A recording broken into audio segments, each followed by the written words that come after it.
Good morning बच्चों। देखिएगा, P block चल रहा था तेरा। अरे यार, पी ब्लॉक ठीक है। पी ब्लॉक में जो बातें पढ़ ली थी वो मैं तेरे को फिजिकल प्रॉपर्टीज तक पढ़ा दिया था। ठीक है बेटा, छोटे छोटे क्वेश्चन बनते हैं इसके, तो प्लीज नोट्स जरूर लिखिएगा। आप नोट्स में अगर कंजूसी कर लिया ना इस चैप्टर में, तो यह चैप्टर आपके हाथ से निकलते टाइम भी नहीं लगेगा। समझ रहे हो? ठीक है, आज बातें करेंगे अपन रासायनिक गुण, केमिकल प्रॉपर्टीज। ठीक है, रासायनिक गुण अंग्रेजी में क्या बोलोगे इन्हें? Chemical properties. कौन सी रहे? Chemical properties. ठीक है, अब आजा केमिकल प्रॉपर्टीज की बात करते हैं। तो केमिकल प्रॉपर्टीज में मैं बात करूं तो सबसे पहली बात करूंगा मैं ऑक्सीडेशन स्टेट की, ऑक्सीकरण अवस्था की। क्या बात करूंगा रे? ऑक्सीकरण अवस्था की। ठीक है, ऑक्सीडेशन स्टेट की। ऑक्सीडेशन स्टेट में क्या है तेरी बात वो समझे। जो पी ब्लॉक एलिमेंट्स होते हैं ना, पी ब्लॉक एलिमेंट्स का अपन ग्रुप 15 पढ़ रहे हैं। पी ब्लॉक में group 15 nitrogen family, group 15 nitrogen family, group 15 nitrogen family पढ़ रहा हूं गुरुजी में। ठीक है, तो ग्रुप 15 में जो नाइट्रोजन फैमिली तू पढ़ रहा है, ठीक है, उसकी जो नॉर्मल ऑक्सीडेशन स्टेट पहले कौन सी है? तो न्यूजीलैंड वाली रहे, नाइट्रोजन, फास्फोरस, आर्सेनिक, एंटीमनी और बिस्मिथ। न्यूजीलैंड, पाकिस्तान, ऑस्ट्रेलिया सब भिखारी नहीं है। ठीक है बेटा, सब ऊपर है अपने देश से। आगे देख, इसको तो छोड़ दे, चाहे आगे देख ले तू, तो दिल पे मत लियो कोई। जो ऑक्सीडेशन स्टेट होती है ना, इनकी जो सामान्य ऑक्सीकरण अवस्था, इनकी जो नॉर्मल ऑक्सीडेशन स्टेट होती है वो बेटा कौन सी होती है? ये गुरुजी +3 भी दिखाते हैं, -3 भी दिखाते हैं और +5 भी दिखाते हैं। कौन कौन सी गुरुजी? नॉर्मल ऑक्सीडेशन स्टेट +3 -3 +5, ये सारी सारी नॉर्मल ऑक्सीडेशन स्टेट किसके द्वारा दिखाई जाती है? ग्रुप 15 के तत्वों के द्वारा ये ऑक्सीकरण अवस्थाएं दिखाई जाती है। फ्रॉम अप टू डाउन, ऊपर से नीचे जाएगा तो क्या होगा? कक्षा 11 याद कर ले। ऊपर से नीचे जाएगा तो -3 ऑक्सीकरण अवस्था घटती है। ठीक है, -3 ऑक्सीकरण अवस्था घटती है और +5 ऑक्सीकरण स्टेट भी गुरुजी घटती है। फिर क्या बढ़ती है? +3 ऑक्सीकरण अवस्था का स्थायित्व बढ़ता है। किसका बढ़ता है बेटा? +3 ऑक्सीडेशन स्टेट का जो स्टेबिलिटी है वो बढ़ती है। ये बात तेरे को ध्यान में रखनी है। पहले का रीजन ऐसा क्यों? क्योंकि गुरुजी +3 -3 ऑक्सीडेशन स्टेट डिक्रीज होती है। बेटा एक ही आंसर है, ड्यू टू क्या रहे? Due to metallic. कौन सी? Metallic properties. कौन सी प्रॉपर्टीज है बेटा? Metallic property. ध्यान दे, ये दोनों क्या है तेरी? ये दोनों गुरुजी मेरी तो अधातु है। कौन सी है बेटा? अधातु। ठीक है, और आर्सेनिक क्या होती है तेरी? उपधातु होती है। कौन सी होती है? उपधातु। फास्फोरस भी उपधातु में कन्वर्ट कर लेता है। लेकिन जो बिस्मिथ है ये भी उपधातु होती है। जो बिस्मिथ होती है ये तेरी क्या होती है? ये गुरुजी धातु होती है। ये नॉन मेटल, ये मेटलॉइड्स, और ये क्या होते तेरे? मेटल्स होते हैं। तो ध्यान दे, मेटल का काम होता है इलेक्ट्रॉन देना। मेटल का काम क्या होता है? इलेक्ट्रॉन देना। इलेक्ट्रॉन देने के बाद में मेटल के ऊपर प्लस, हमेशा ही प्लस चार्ज आता है, पॉजिटिव चार्ज आता है। इसलिए ध्यान दे, कभी भी माइनस चार्ज नहीं आएगा। इसलिए ध्यान दे, -3 ऑक्सीकरण अवस्था का स्थायित्व घटता है ऊपर से नीचे जाने पर, क्योंकि धात्विक गुण बढ़ते जाते हैं। +5 ऑक्सीडेशन स्टेट क्यों घटी? +5 ऑक्सीडेशन स्टेट इसलिए घटी due to inert pair effect. कौन सा पेयर इफेक्ट है? Inert pair effect. याद कर बेटा, कक्षा 11 क्या होता है इनर्ट पेयर इफेक्ट? आंतरिक एस कक्षक इलेक्ट्रॉन देना बंद कर देता है। आंतरिक एस कक्षक इलेक्ट्रॉन देना बंद कर देता। कक्षा 11 की कॉपी खोल के रखा कर तू हमेशा तेरे पास। ठीक है, या उसको एक बार और गोठा मार दे। ठीक है, अब +3 का क्यों बढ़ रहा है? क्योंकि +5 का घटेगा तो +3 का बढ़ेगा ही। आई बात समझ में? ये ध्यान में रखने वाली बात है। अब देख, जो नाइट्रोजन की है ना, नाइट्रोजन की मैक्सिमम ऑक्सीडेशन स्टेट कितनी हो सकती है? गुरुजी नाइट्रोजन का इलेक्ट्रॉनिक कॉन्फ़िगरेशन बात करूं तो इसका electronic configuration 1s2 2s2 2p3, ये इसका मैक्सिमम ऑक्सीडेशन स्टेट होता है नाइट्रोजन का। ठीक है बेटा जी, अब देख ये +3, अब देख इसका जब इलेक्ट्रॉनिक कॉन्फ़िगरेशन की बात करते हैं तो 2 इस कक्षक में होते हैं और 3 इलेक्ट्रॉन इस कक्षक में होते हैं। ठीक है, ध्यान देना बेटा, ये बहुत इंपॉर्टेंट बात बता रहा हूं मैं तेरे को। नाइट्रोजन की मैक्सिमम ऑक्सीडेशन स्टेट क्या होती है और नाइट्रोजन की मैक्सिमम कोवेलेंसी कितनी होती है। देख इसके बाद में ये तो 2s है और ये क्या है मेरा 2p, इसके बाद में तो 3s आ जाता है। कौन सा आ जाता है? 3s, जिसमें इलेक्ट्रॉन दे नहीं सकता क्योंकि ये उच्च ऊर्जा का होता है। ठीक है, याद कर कक्षा 11 एनर्जी किससे निकालता था तू? N+L रूल से। N+L रूल से अगर N+L की वैल्यू सेम आ जाती है तो फिर N को देखते थे 2 और 0। ठीक है, 2 और 0 कितना हुआ? 2। 2 और 1 कितना हुआ? 3। ठीक है, तो उसके बाद में देख ये भी क्या है? 3। ठीक है, 3 और 0, ठीक है 3। लेकिन यहाँ पे N की वैल्यू दोनों के लिए सेम है, इसलिए इसको क्या बोला अपन ने? संयोजकता कोष। कौन सा कोष बोला? संयोजकता कोष। ठीक है, तो नाइट्रोजन मैक्सिमम संयोजकता कितनी रखता है?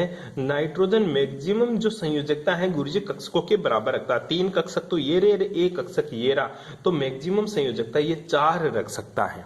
क्या रख सकता है बेटा? 4, जिसमें ये तो लोन पेयर की तरह काम करता है, ये बॉन्ड पेयर की तरह काम करता है। तो ध्यान देना, नाइट्रोजन की मैक्सिमम संयोजकता कितनी होती है? 4। कैसे गुरुजी? एक तो S कक्षक और 3 मेरे क्या है? P कक्षक, इसलिए इसकी मैक्सिमम जो कोवेलेंसी होती है वो कितनी होती है? 4। ठीक है, आई बात समझ में? अब अधिकतम संयोजकता, अब नीचे वाले एलिमेंट्स की बात करें, कौन से? फास्फोरस, आर्सेनिक, एंटीमनी और तेरा बिस्मिथ। इनकी मैक्सिमम कोवेलेंसी, इनकी जो मैक्सिमम कोवेलेंसी होती है, ठीक है, वो कितनी होती है? मैक्सिमम कोवेलेंसी होगी वो होती है गुरुजी मोर देन 4। 4 से ज्यादा ही मिलेगी। क्यों मिलेगी 4 से ज्यादा? इसका रीजन है बेटा, क्योंकि जैसे फास्फोरस कितने नंबर पे आता है? सल्फर, फास्फोरस, सल्फर, ठीक है, ये 15 नंबर पे आता है। तो electronic configuration 1s2 2s2 2p6 3s2 3p3 और 3d 0 खाली रहता है। ठीक है, ये देख, ये क्या है? संयोजकता कोष। तो बाह्यतम संयोजकता कोष कौन सा हुआ? ये हुआ। इसमें क्या है? मैक्सिमम 4 से, क्यों? क्योंकि एक तो S की और 3 P की, 4 तो यही हो गई। D के भी गुरुजी 5 ऑर्बिटल खाली है। डी के कितने हैं? 5 ऑर्बिटल खाली है, इसलिए इसकी जो मैक्सिमम कोवेलेंसी होती है इन एलिमेंट्स में डी कक्षक की उपस्थिति के कारण, डी कक्षक की उपस्थिति के कारण जो इनकी कोवेलेंसी होती है वो कितनी होती है गुरुजी? 4 से ज्यादा होती है। कितनी होती है बेटा? 4 से ज्यादा होता है। तो ध्यान देना, फास्फोरस, आर्सेनिक, एंटीमनी और बिस्मिथ, इनकी जो मैक्सिमम कोवेलेंसी होती है वो 4 से ज्यादा होती है। एक आंसर लिखेगा due to vacant D orbital, due to vacant D orbital. For example जैसे PCl5 हुआ तेरा, मैं PF6 भी बना सकता हूं, PF6 माइनस की तरह।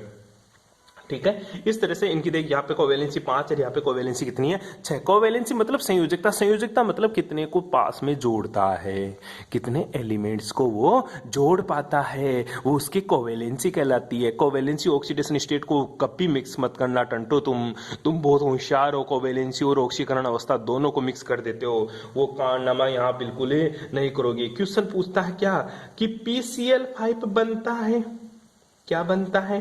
PCl5 बनता है, जबकि NCl5 नहीं बनता। क्यों नहीं बनता? ऐसा क्वेश्चन पूछता है। PCl5 बनता है, NCl5 नहीं बनता, क्यों नहीं बनता? एक ही मोटा सा आंसर, फास्फोरस के पास क्या होते हैं? फास्फोरस के पास रिक्त डी कक्षक उपस्थित होते हैं, जबकि नाइट्रोजन के पास रिक्त डी कक्षकों का अभाव होता है। इसलिए nitrogen does not have vacant D orbital, but phosphorus have the vacant D orbital, that's is form of PCl5 but does not form of NCl5। समझ में आई? कुछ बैठा? बिल्कुल ऐसे ही पढ़ना है। ठीक है, बड़ा इंटरेस्टिंग सब्जेक्ट है, सच्ची में बहुत मजेदार वाला चैप्टर है। पी ब्लॉक एलिमेंट्स, तेरे लिए नहीं, मेरे लिए बात कर रहा हूँ। ठीक है, तेरे लिए तो बड़ा बोरिंग चलेगा आज, रुक जा। आज आगे की बात करें। आगे की बात यह बेटा, नाइट्रोजन की जो ऑक्सीडेशन स्टेट होती है ना, ठीक है, वो +1 से +4 ऑक्सीकरण अवस्था अम्लीय विलयन में हो सकती है उसकी। ठीक है, तो तेरे को ऑक्सीडेशन स्टेट का ज्यादा ध्यान नहीं रखना, तेरे को तो कोवेलेंसी का ध्यान रखना है। ठीक है, उसके बाद में अब नाइट्रोजन की बात करें तो नाइट्रोजन की जो दूसरी केमिकल प्रॉपर्टीज आती है, नाइट्रोजन की दूसरी केमिकल प्रॉपर्टीज आती है, वो देख क्या होता है। दूसरी जो प्रॉपर्टीज है कि ये नाइट्रोजन है ना, नाइट्रोजन फैमिली कौन सी है? नाइट्रोजन, फास्फोरस, आर्सेनिक, एंटीमनी और बिस्मिथ। ठीक है। ये जो नाइट्रोजन है ना, ये अपनी ही फैमिली के तत्वों से अलग बिहेवियर दिखाता है, ऐसा क्यों? ये क्वेश्चन बहुत बार पूछा हुआ है। ठीक है, क्वेश्चन क्या आता है सुन ले। नाइट्रोजन, पहले हेडिंग लगा ले, हेडिंग तो लगवा दे, हाँ हेडिंग लगा ले, नाइट्रोजन का असामान्य व्यवहार। नाइट्रोजन का असामान्य व्यवहार, अबनॉर्मल प्रॉपर्टीज ऑफ नाइट्रोजन, या फिर इसी को ऐसे लगा सकते हैं, नाइट्रोजन के अपने परिवार के अन्य सदस्यों से असामान्य गुण। नाइट्रोजन का अपने परिवार के अन्य सदस्यों से असामान्य गुण। तेरा तो है ही, तू तो खुद ही असामान्य है तेरे घर वालों से। ठीक है, हाँ तो वो ही है, क्योंकि गुरुजी मैं तो स्टूडेंट हूँ, अभी पढ़ रहा हूँ। ठीक है, ये देख ले, ये तेरा नाइट्रोजन है। ये नाइट्रोजन है ना, ये अपने ही परिवार के अन्य सदस्यों से अलग प्रॉपर्टी शो करता है। ऐसा क्यों होता है गुरुजी? पहला तो मोटा सा आंसर कभी मत भूलना, कभी मत भूलना। जब तू नाइट्रोजन फैमिली पढ़े ना, तेरे को कुछ भी आंसर नहीं आए तो ये जरूर आंसर टिका देना। ये नाइट्रोजन है ना, ये नाइट्रोजन, ये है ना रिक्त डी कक्षक नहीं रखता। ठीक है, ये रिक्त डी कक्षक नहीं रखता, लेकिन इनमें क्या होते हैं, वैकेंट डी ऑर्बिटल उपस्थित होते हैं। क्या होता है बेटा, इसमें वैकेंट डी ऑर्बिटल उपस्थित होता है। इसलिए नाइट्रोजन क्या करता है, अपने ही परिवार के अन्य सदस्यों से क्या रखता है, असामान्य गुण दिखाता है। ठीक है, पहला जो कारण लिखेगा ना, वो रिक्त कौन सा, रिक्त डी कक्षक की अनुपस्थिति। क्या है बेटा, रिक्त डी कक्षक की अनुपस्थिति। दूसरा कारण सोच, तू ही सोच, गुरुजी नाइट्रोजन तो ऊपर ऊपर है, बाकी के एलिमेंट नीचे ही नीचे है। ठीक है, तो नाइट्रोजन क्या करोगो, नाइट्रोजन गुरुजी, नाइट्रोजन का आकार भी तो छोटा होगो। नाइट्रोजन का जो आकार है, ठीक है, आकार क्या है, बहुत छोटा है। आकार क्या होता है, आकार बहुत छोटा होता है, अन्य सदस्य से छोटा होता है। एक परिवार के अंदर अगर जो छोटा सदस्य है, उसी को सर्दियों में या गर्मियों में जब फ्रिज में पानी की बोतल रखनी होती है तो किसको बोलते हैं, छोटे छोटे बंधु को बोलते हैं। इसलिए उसका व्यवहार गर्मियों में थोड़ा सा असामान्य हो जाता है अपने ही परिवार के सदस्यों से। ऐसा ही नाइट्रोजन के साथ होता है कि नाइट्रोजन का आकार अन्य सदस्यों से छोटा होने के कारण ये असामान्य व्यवहार प्रदर्शित करता है। तो सोचो बेटा, आकार छोटा होने के कितने फायदे, दूसरा तीसरा, आकार छोटा होने का कितना फायदा, गुरुजी बहुत फायदा। क्या, उसकी जो विद्युत ऋणता होगी ना, उच्च विद्युत ऋणता। ठीक है, तीसरा, चौथा बेटा, अगर विद्युत ऋणता उच्च है तो उसकी आयनन एंथैल्पी भी क्या होगी, उच्च आयनाइजेशन पोटेंशियल। बेटा, अरे बैठा रहे कुछ। ठीक है, ये बात समझ ले, अगर तेरा आकार छोटा है तो तेरे घर में भी फायदे खूब है। क्या, तेरी उच्च विद्युत ऋणता रहेगी, हमेशा तेरा आयनाइजेशन पोटेंशियल भी ज्यादा रहेगा, तू कभी थकेगा ही नहीं। ऐसा ही नाइट्रोजन के साथ होता है, नाइट्रोजन का आकार छोटा होता है जिसकी वजह से इसकी विद्युत ऋणता उच्च होती है, इसका आयनाइजेशन पोटेंशियल भी बहुत ज्यादा हाई रहता है। दूसरा कारण, नाइट्रोजन के पास रिक्त डी कक्षक नहीं होते, जबकि अदर एलिमेंट्स के पास रिक्त डी कक्षक होते हैं। तो गुरुजी, रिक्त डी कक्षक उपस्थित नहीं होने के क्या फायदे मिले इसको, वो पांचवा पॉइंट है बेटा। क्या, जैसे तू घर में सबसे छोटा ही छोटा है तो तेरी पूछ भी सबसे ज्यादा है और तेरे को सबसे ज्यादा प्यार भी सारे घर वाले ही करेंगे फिर, क्योंकि तू सबसे छोटा है तो हर कोई आएगा तो तेरे लिए ही पूछेगा, कहाँ गया वो फलाना, कहाँ गया वो। ठीक है, इसलिए क्यों, तो क्या होता है नाइट्रोजन के साथ, तो नाइट्रोजन मतलब जिस तरह से तेरी घर में तेरा छोटे होने की वजह से तेरी बॉन्डिंग हर किसी के साथ होती है, मम्मी के साथ, पापा के साथ, दादा के साथ, दादी के साथ, भाई के साथ, बहन के साथ, सबके साथ बॉन्डिंग होती है, उसी प्रकार नाइट्रोजन भी बड़ा कमीना इंसान है। क्यों, क्योंकि नाइट्रोजन का आकार छोटा, वह विद्युत ऋणता उच्च होने के कारण इसमें बहुबंध बनाने की क्षमता होती है, बहुबंध बनाने की क्षमता होती है। बहुबंध मतलब मल्टीपल बॉन्ड बनाने का इसमें गुण पाया जाता है, जो किसी अन्य तत्वों में नहीं होता, क्वेश्चन क्या आता है, नाइट्रोजन में बहुबंध बनाने की प्रॉपर्टी पाई जाती है, जैसा बोल रहा हूं लिख लेना कॉपी में, नाइट्रोजन बहुबंध बनाता है, जबकि अन्य तत्व ऐसा नहीं करते, अन्य तत्व नहीं क्यों? क्योंकि नाइट्रोजन का आकार छोटा, उच्च विद्युत ऋणता तथा हाई आयनाइजेशन पोटेंशियल इसको क्या बनाने के लिए मजबूर करती है? मल्टीपल बॉन्ड बनाने के लिए मजबूर करती है बेटा जी। कोई दिक्कत है? अरे कोई दिक्कत है? ठीक है, जैसे नाइट्रोजन और नाइट्रोजन के बीच में ट्रिपल बॉन्ड होता है, तो बताओ मेरे को बताना, ये क्वेश्चन है कि इसमें कितने तो सिग्मा है और कितने पाई है। एक ट्रिपल बॉन्ड में कितने सिग्मा और कितने पाई बता दियो तुम, बता देना मेरे को, जैसे भी तेरे को अच्छा लगे ना वैसे तुम मेरे इसके बारे में बता देना कि एक नाइट्रोजन के पास में कितने सिग्मा और कितने पाई होते हैं। कर लेगा यहाँ तक? अरे कोई दिक्कत रहे? अरे कोई प्रॉब्लम है? अरे बता दे रे भाई, ओ भाई बता दे। ठीक है, तो ध्यान देना ये चीज, जो नाइट्रोजन होता है नाइट्रोजन फैमिली में, और बता देता हूँ थोड़ा सा, ये न्यूजीलैंड, पाकिस्तान और ये तेरा ऑस्ट्रेलिया, ये सारे के सारे क्या है? भिखारी है गुरुजी। ठीक है, नहीं है बेटा, ये नाइट्रोजन, ये फास्फोरस, आर्सेनिक, एंटीमनी, और ये क्या है? बिस्मिथ है। जो नाइट्रोजन और फास्फोरस होता है ना, नाइट्रोजन, नाइट्रोजन में कौन सा बंध पाया जाता है? पी पाई बॉन्डिंग करता है, क्योंकि इसमें रिक्त डी कक्षक क्या होता है? रिक्त डी कक्षक उपस्थिति ही नहीं होते। नाइट्रोजन कौन सा बंध बनाता है बेटा? पी पाई बंध बनाता है गुरुजी। क्यों? क्योंकि नाइट्रोजन के पास रिक्त डी कक्षक अनुपस्थित होते हैं। क्या होते हैं बेटा? रिक्त डी कक्षक अनुपस्थित होता है। और पी पाई की वजह से नाइट्रोजन कौन सा बंध बनाता है? ये नाइट्रोजन त्रिबंध बनाते हैं, मतलब ट्रिपल बॉन्ड का फॉर्मेशन करते हैं। आर्सेनिक और फास्फोरस में पी पाई डी पाई बॉन्डिंग होती है। क्या होती है बेटा? पी पाई डी पाई बॉन्डिंग होती है, जिसकी वजह से ये कौन सा बॉन्ड बनाता है? ये सिंगल बॉन्ड बनाता है, मतलब सिग्मा बंध बनाता है, मतलब एकल बंध बनाता है। कौन सा बंध बनाता है बेटा? एकल बंध। ध्यान दीजिएगा, क्या सर ये पी पाई डी पाई नहीं होती? इनमें पी पाई डी पाई होती है, लेकिन बहुत ही कम मात्रा में होती है। क्यों? क्योंकि गुरुजी इनका आकार क्या होता है? बड़ा होता है। क्या होता है बेटा? आकार गुरुजी बड़ा होता है। दूसरी बात ये बता, क्या नाइट्रोजन पी पाई बॉन्ड बनाए, फास्फोरस, आर्सेनिक, एंटीमनी, बिस्मिथ ये नहीं बना सकते? पी पाई बॉन्ड नहीं बना सकते बेटा। नाइट्रोजन पी पाई डी पाई क्यों नहीं बनाता? क्योंकि रिक्त डी कक्षकों की अनुपस्थिति। फास्फोरस, आर्सेनिक, एंटीमनी और बिस्मिथ पी पाई बॉन्ड क्यों नहीं बनाता? क्योंकि फास्फोरस, आर्सेनिक, एंटीमनी और बिस्मिथ का जो आकार होता है वो बहुत बड़ा होता है। क्या होता? आकार बहुत बड़ा होने के कारण फास्फोरस, आर्सेनिक, एंटीमनी और बिस्मिथ पी पाई बॉन्ड नहीं बनाते। क्या नहीं बनाते? पी पाई बॉन्ड नहीं बनाते। इसी के बेस के ऊपर एक क्वेश्चन पूछ लेता है। क्या क्वेश्चन पूछ लेता है? कि मेरा R3P डबल बॉन्ड O बनता है। क्या? R3P डबल बॉन्ड O बनता है, जबकि R3N डबल बॉन्ड O नहीं।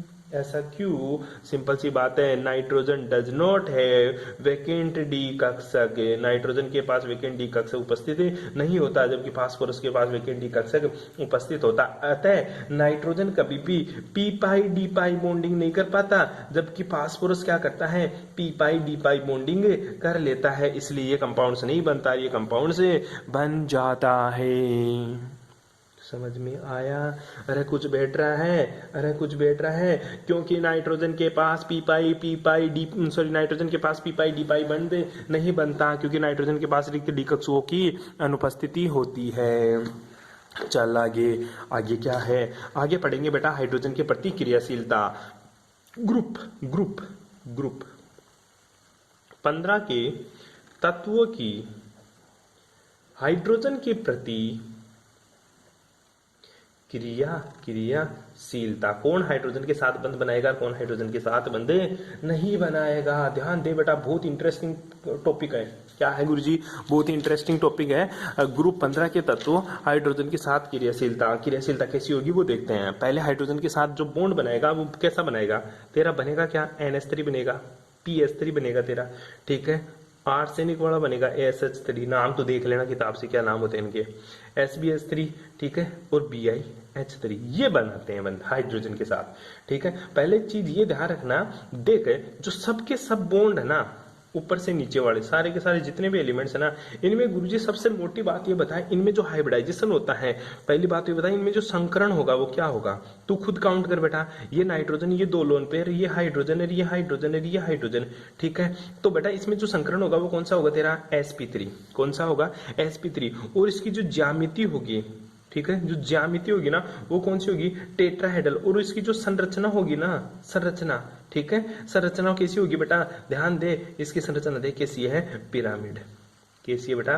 पिरामिड। तेरे को पता है ज्यामिति में लोन पेयर को काउंट करते हैं लेकिन संरचना में लोन पेयर को काउंट नहीं करते, इसलिए किसकी तरह दिखाई दिया? एक पिरामिड की तरह दिखाई दिया। इसका जो बंद कोण है, ठीक है, बंद कोण वो कितने डिग्री का आता है बेटा? 160 डिग्री का इसका बॉन्ड एंगल होता है। कितने डिग्री का? 160 डिग्री का। वैसे sp3 का कितना होता है? 109 डिग्री। 7 सेकंड का बॉन्ड एंगल या 8 सेकंड का जितना भी तेरा होता है वो इसका बॉन्ड एंगल होता है। फिर गुरुजी ये तो घट गया, बॉन्ड एंगल घट गया। क्यों घट गया? तेरे को पता है लोन पेयर की उपस्थिति के कारण है, due to presence of lone pair, due to presence of lone pair. तो ध्यान दे, नाइट्रोजन में जो संकरण होता है NH3 में वो sp3 होती है, ज्यामिति टेट्राहेड्रल होती है, इसकी संरचना पिरामिड होती है, बंद कोण 160 डिग्री का होता है। sp3 में संकरण बॉन्ड एंगल 109 डिग्री का होता है लेकिन इसमें बॉन्ड एंगल 160 डिग्री का है। ऐसा क्यों? क्योंकि नाइट्रोजन की वजह से इस पर रिपल्सन लगता है। याद कर, lone pair repulsion is greater than lone pair, bond pair is greater than lone pair, bond pair। सबसे ज्यादा रिपल्सन किसमें? लोन पेयर में। फिर किसमें? बॉन्ड पेयर लोन पेयर में। और फिर किसमें? बॉन्ड पेयर में। अरे याद आ रहा है टंटो तुम्हें, क्लास 11 कक्षा 11 में ये बातें पढ़ाई थी, ठीक है। तो ये मोटी सी बात ये याद रखनी है, ठीक है, ये तेरे को चीज याद रखनी है। ऊपर से नीचे जाना है। ये जो सारे के सारे जो हाइड्राइड है इनको कौन सा हाइड्राइड बोलते हैं? कोवेलेंसी हाइड्राइड, सहसंयोजी हाइड्राइड बोलते हैं इनको। कौन सा हाइड्राइड बोलेगा?